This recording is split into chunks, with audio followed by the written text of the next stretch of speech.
जगला में जो करे वो करे रात के मिलेला सुकून खाके राजा जी के हाथ के अच्छा लागेला। कमर ककरी से भइल काटा हराबा हो गलिया लागेला जान टमा डराबा हो गलिया लागेला जान टमा डराबा हो।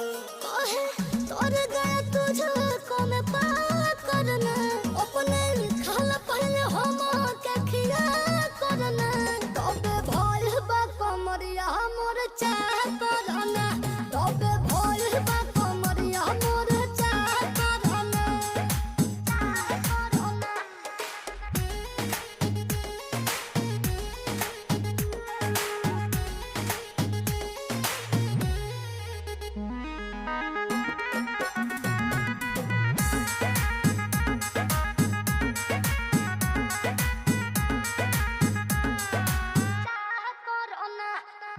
प्रिंस प्रियांशु के प्यार